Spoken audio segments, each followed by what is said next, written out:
Alrighty, righty. I'm back for another review. And this one is not. Well, I just did the Outer Worlds video, so that game's not a new game, but I think this is a little different because this is about a game that was torn down so badly, and everyone said it was a bunch of crap. It sucked. And so I actually ended up playing it, and I was fooled, I'll say. And that game was Star Wars Outlaws. Now I have my little fancy whiteboard I got, so I can actually have some notes so I don't forget things as much anymore. Probably still will forget some things, but not as much. And so yeah, everyone was dumping on this game, right? When it came out, the thing was to show off videos about just how bad it was, and it's a Ubisoft game, so that was part of it too. Like people just, it's like sharks in the water with Ubisoft, and there's times where they do deserve it, and you know I was fooled into thinking this was going to be like the biggest piece of poop ever, and I think it's one of those things where like, because of that, and with other things, in like your guys' life perhaps, you come in with really low expectations, and you actually come out thinking like, wow, that was, I was like positively surprised by that, and I'm going to explain why, right? So, I'm going to talk about the bad things first, because there's a number of bad things in this game. And I think one of the things that comes to mind first for me is the ship upgrades. And they just weren't like very expansive. They weren't robust. It was basic. Like, you didn't even really change the look of your ship. Like, when it came to appearance, it was like cosmetic, change the livery or paint job kind of stuff or whatever. And you could get different kinds of weapons, upgrade the weapons. So, I mean, it just felt like it was kind of basic, like mile wide, inch deep, as the saying goes. Like, they just wanted it in the game, but they didn't put a lot of detail into that one feature. And that's, unfortunately, a decent amount of things in this game. And that also affects, like, your character, the armor, right?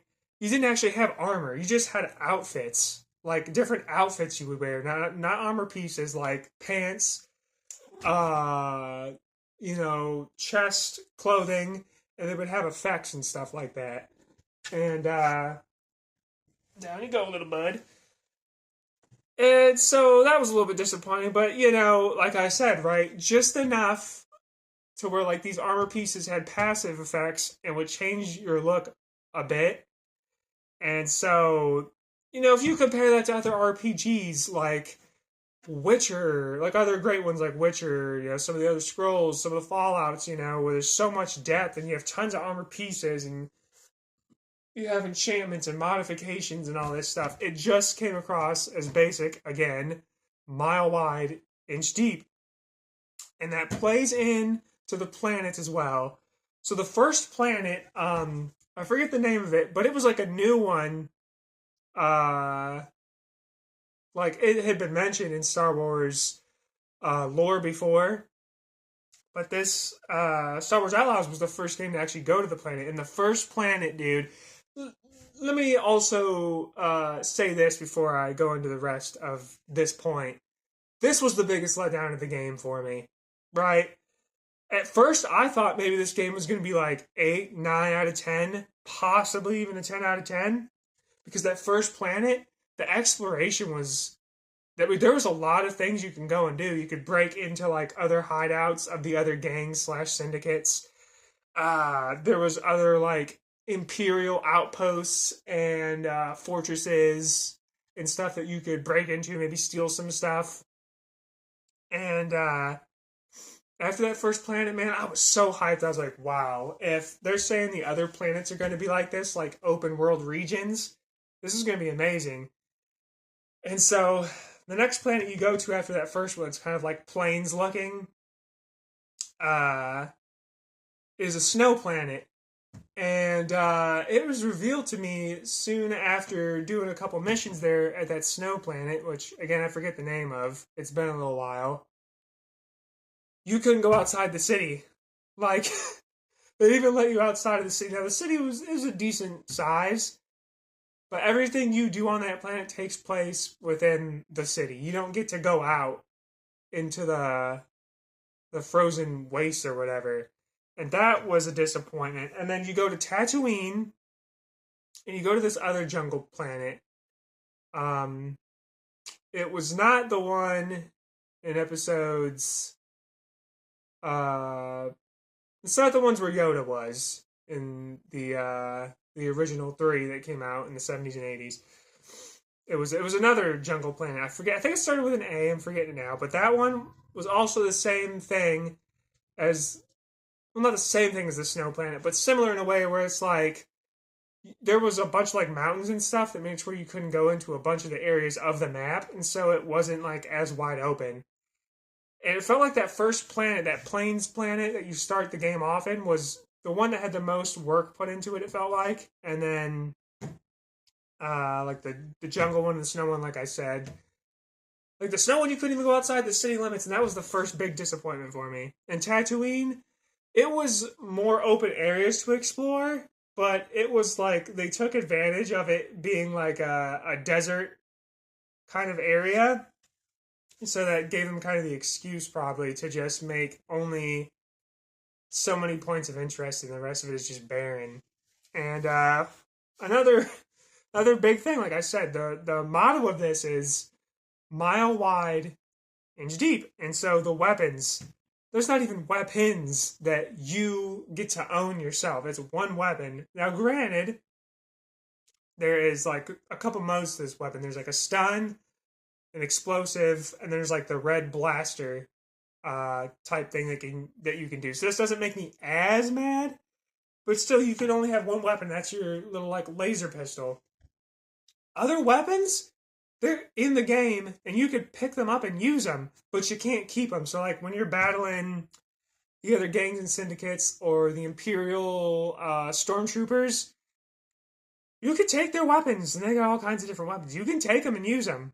But, like, if they run out of ammo or whatever, like, that's done, it's gone. And if you really like that weapon, you have to hope that you run into that enemy again, and you could take their weapon and use it again. So that was definitely a little bit disappointing. And, dude, let me tell you, the one thing that would strike out to me a decent amount of times that it was a real issue was the AI / NPC, CPU, whatever you want to call them, the pathfinding. Like, there's times you're out in the open world, and there's like an NPC, and they're on their little like speeder, and like you turn around, and they're just constantly ramming into the same wall.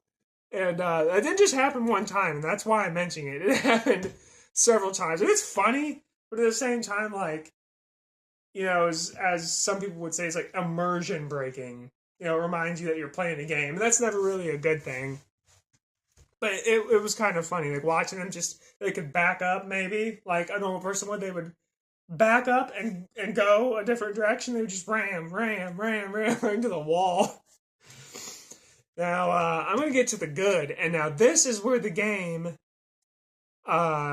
gets saved in some ways. So the first one, right?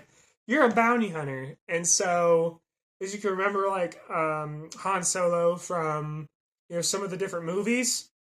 You remember Sabacc, the card game with like the kind of it's similar to like poker in a way, but they have it in here, and it's called Kessel Sabacc, and it's a certain type of the Sabacc card game, and they have these special tokens, and they have like these crazy effects on them, like, oh, someone has to pay in twice the amount, or they have to draw cards, or you can make a person skip their turn or something. It was like poker mixed with Uno, if I really had to break it down. It is a lot of fun.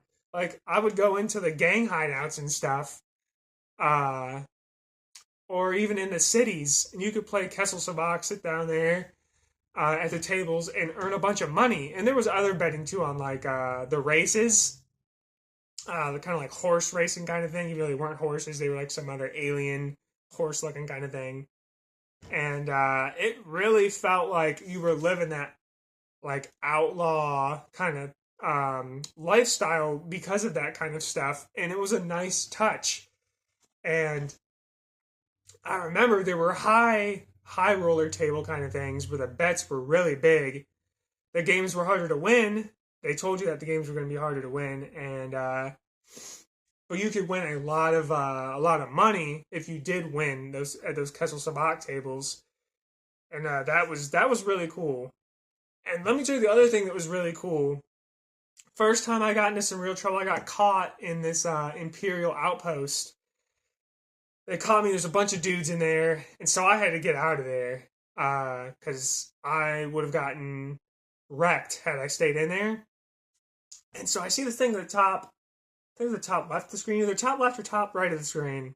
These Imperial symbols, and as I took out a couple more stormtroopers and stuff, the symbols were getting added, and what I realized is I said, "Oh crap! This is like a GTA wanted system." And instead of like the stars, smooches, you get the Imperial symbols to resemble your rating going up. And I was like, "Holy crap! This is cool." And so I purposely racked them up. I went as high as I could. And I don't know if I reached the maximum amount, but at one point, it wasn't just a couple stormtroopers on speeders chasing me, right? Like 2 stars in GTA where like the cops in their cars just come after you. I hit like 4 or something. And those 2-legged walkers, the ATs, I always mess this up. But the ones where there's one guy at the top of it and it's got 2 legs and things like 15 feet tall, those things will come after you. And if you really like rile up the Imperials, they'll send a like Imperial transport at you that holds like 10 freaking stormtroopers. And at this point, you're not talking about the ones with just the blasters. They got like the machine gun blasters and they're heavy armored and stuff. And I was like, dude, that is so cool. And the last good point I'm going to talk about is the reputation system. And there's a decent amount of games that don't do much with a reputation system. It's just like, oh, so and so likes you. They give you money off purchases with them, or they don't like you. You can't go into their hideout or something. Like, that's about as far as a lot of them go. But I made the one syndicate mad because I eventually had to make some choices. You got to make choices in this game. And the one syndicate, I just didn't like them. I felt like they were just genuinely, like, morally worse than the other, like, syndicates and gangs. And it can actually lead, well, for me it did lead, to them sending hit squads after me. Of, like, these, super well-equipped, like, hitmen. And I was like, wow, that's actually pretty cool. And one time I was in space, doing one of the space missions, and one of the hitmen squads came after me from that syndicate that I had really bad reputation with, but I had good reputation with another syndicate, and they get on the radio, or communications or whatever, they're like, we got your back. So the good guys actually came and helped me against the guys that, against a syndicate that sent a hit squad after me. And I thought that was really cool. And like I said, or not like I said, this is just my thought. I think some people are going to think this is really stupid, right? But I think if they were to make a sequel to this, they could go way more in depth with the things that they did. Like I said, the ship upgrades, the armor, make the plants a little bit more in depth, maybe, and you be able to have more than just a couple weapons. Like, that's the stuff I think they could do more detail in, because they have the wanted system. They had the outlaw kind of gambling games. They had a really cool reputation system where people will actually come for you if you make the syndicates mad enough. And I honestly do hope they do a sequel because there's actual potential here. I gotta be honest. I know everyone was dumping on this game, but I think there is really potential um, with the outlaw lifestyle kind of gameplay. And so I'm gonna give it a review. And you know, there was a number of good things, but unfortunately, I think the bad things sometimes outweigh the good things. So I'm probably gonna say, hmm, I'm leaning between probably a 6 and a 7, but oh man, because like I could potentially see myself replaying this in the future just because of the wanted system, like the star/wanted system, like from GTA, the Imperials will come after you and stuff like that. And I also like the reputation system with the syndicates and the gambling stuff was fun. So if it's replayable, I must think it is actually decent. And so, uh, it's hard. I think I'm gonna say, oh, but the negatives. You know, you got to think about the negatives too.